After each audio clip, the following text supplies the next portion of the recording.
This is Robert Campbell, and this is the virtual release of my chapbook, Monster Colloquia. So, first, I'd like to thank the folks at Hellbox Publications, which is a very cool micropress in Lexington, Kentucky, that's really just getting started. I'd like to thank the journals who originally published these poems, including Arts and Letters, Tinderbox Review, The Collagist, Ninth Letter, Tupelo Quarterly, The Boiler, Devil's Lake, Sugar House Review, Juked, Nice Cage, and Parcel. Poetry is a community, even if it doesn't feel like it in this weird COVID-19 age that we're living in. But it is, and I'm super grateful to be a part of a world in which poetry is alive and well and has a place and has a voice. And I'm very grateful to the folks at Hellbox and to these journals that gave these poems homes.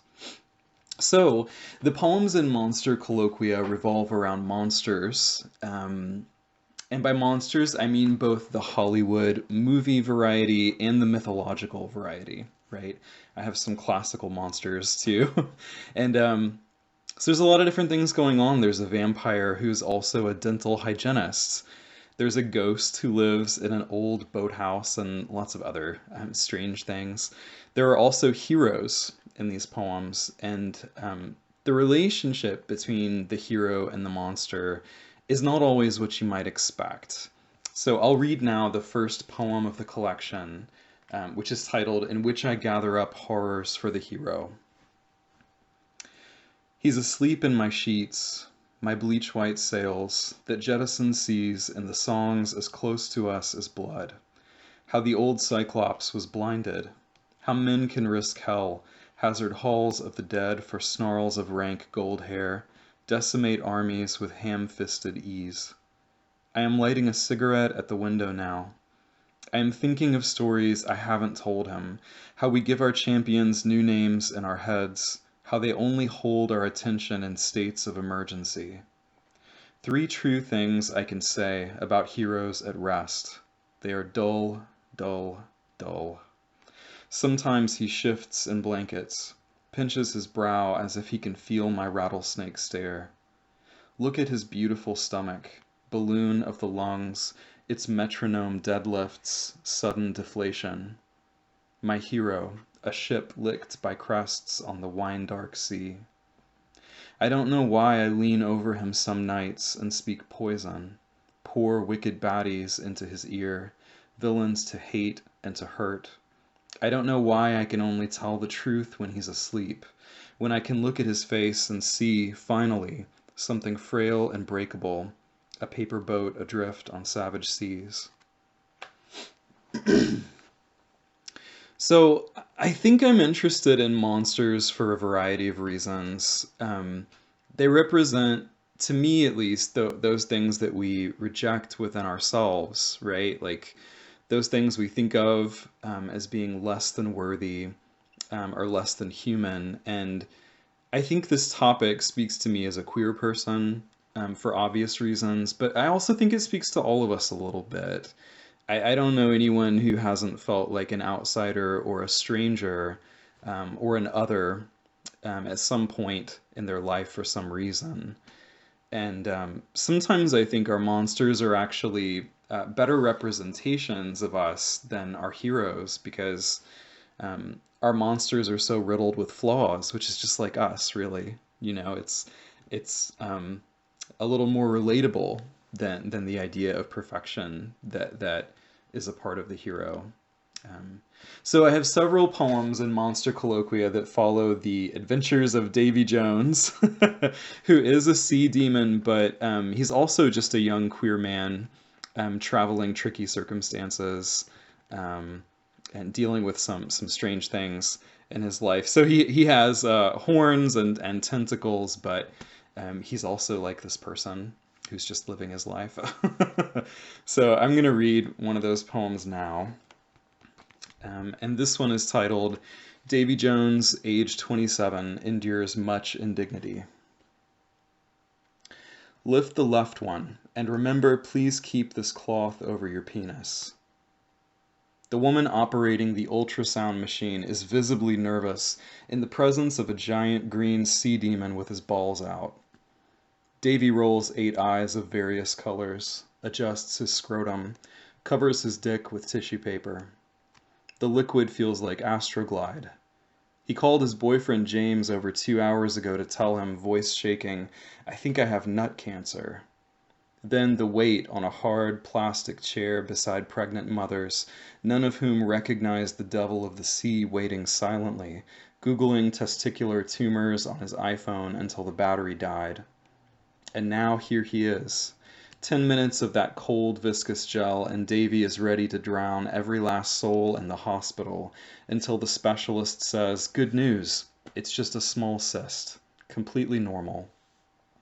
He's so relieved he wipes his forehead with a tentacle, drops the napkin from his member, and says, "I don't need to tell you how happy that makes me," even though he is only vaguely smiling. Fishbone teeth protruding from his terrible jaw, his every thought fixated once again on things that matter in this world. Vengeance, hell, high water. So I'm very interested in things that contain contrast, and the tension that creates, which is part of why I think I was exploring the hero when I was writing these poems. I like to think of the hero in Monster Colloquia as being kind of a combination of the classical hero, guys like Heracles, Perseus, Aeneas, Odysseus, so guys like that, but also like just the idea of celebrity, specifically male celebrity, which is a weirdly toxic and loaded concept. So I'm going to read one of the hero poems from the collection. This one is titled "Hero, by which I mean." And it's also written in a variation of the sonnet form. I'm pretty fond of sonnets, though you probably won't be able to tell with me reading it out loud. So, hero, by which I mean. Most handsome person in the room, who laughs the loudest at lame jokes, who constellates dozens of egos like a star. Most crass, most often cast, most likely to drink lattes with legs crossed, folded like a paperclip. Most bar-hopped, most cruised, most stopped because someone knows you from some hip locale unknown. Most overblown, most roped and gagged exactly in between the crosshairs of our envy. Most choked with pills, most thrown downstairs, most handcuffed to an office chair. Most perfect one, revered down to your bones. Most keen to swipe a stranger's golden fleece. Least likely to survive the epic in one piece. So with that, I suppose I could read more poems and talk more about my thoughts on monsters and heroes and everything in between, but I won't. What I will do is clear my throat and get a drink of water. So, again, I'd like to thank the folks at Hellbox Publications, and especially the editor, Rebecca Dundon, who is a fantastic poet herself and has launched a press that I'm convinced is going to do great things. I'd like to thank Michael Fordson, who's the artist who designed the cover, which I absolutely love. He's a great guy. And you guys, when you buy this little book, you're supporting these very cool people and this very cool little press. Now, you can order the book on Amazon, of course, but you can also order it through your local bookstore. And if you go to indiebound.org, you can even order it online, and the order comes through a bookstore close to you. So, and with everything going on, supporting your local bookstore is a great idea. So you guys should totally do that. And I'll leave you with this thought, okay? So Jacques Derrida once wrote, he said, "Monsters cannot be announced.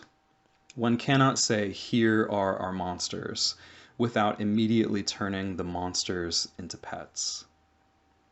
I love thinking about that one. So I'll leave you guys to think about that.